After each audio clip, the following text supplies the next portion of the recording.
অবশেষে বাতিল হতে চলেছে এইচএসসি পরীক্ষার সংশোধিত সময়সূচি।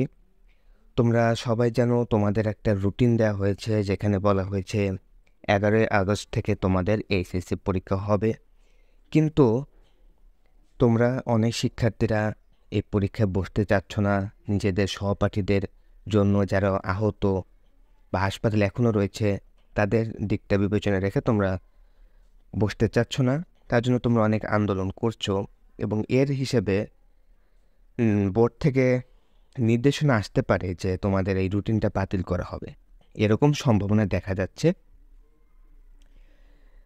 তো এইচএসসি ও সমমানের স্থগিত পরীক্ষার নতুন সময়সূচি অনুযায়ী আগামী 11ই সেপ্টেম্বর থেকে শুরুর পরিকল্পনা করেছিল শিক্ষা বোর্ডগুলো, কিন্তু পরীক্ষার্থীদের আন্দোলনের মুখে এই সময়সূচি বাতিল হতে পারে। উদ্ভূত পরিস্থিতিতে পরীক্ষার্থীরা চান ইতোমধ্যে যে কয়েকটি বিষয়ে পরীক্ষা হয়েছে তার ভিত্তিতে পরীক্ষার ফল প্রকাশ করা হোক, অর্থাৎ সাবজেক্ট ম্যাপিং করে তোমাদের যাতে ফলটা দেওয়া হোক, রেজাল্টটা দেওয়া হোক, সেটা কিন্তু তোমরা চাচ্ছ। এবং কারণ হিসেবে তোমরা বলছো যে ছাত্র জনতার আন্দোলনে অনেক পরীক্ষার্থী আহত হয়েছে, পড়ালেখাও ক্ষতি হয়েছে। উদ্ভূত পরিস্থিতিতে তারা পরীক্ষায় বসার মতো অবস্থায় নেই।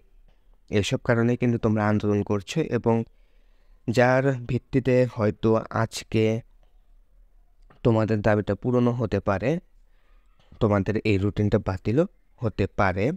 তোমরা জানো যে আমাদের দেশে কোটা সংস্কার আন্দোলন হলো, যেখানে বিভিন্ন সহিংসতায় থানার হামলা হয় এবং তোমাদের প্রশ্নপত্র কিন্তু থানায় রাখা হয়েছিল, যার কারণে সেগুলো পুড়ে যায় এবং অনেক অসুবিধা দেখা দেয় তোমাদের পরীক্ষা নিয়ে।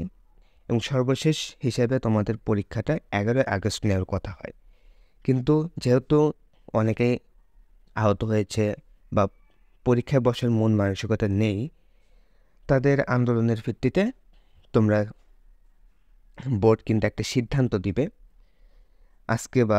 আজকেই দিতে পারে সিদ্ধান্তটা। এই সিদ্ধান্তটা দিলেই হয়তো সবার জন্য উপকার হয় এবং আশা করা যায় তোমাদের এই রুটিনটা বাতিল করা হবে। তোমরা ধৈর্য ধরো এবং তোমাদের আন্দোলনটা চালিয়ে যাও।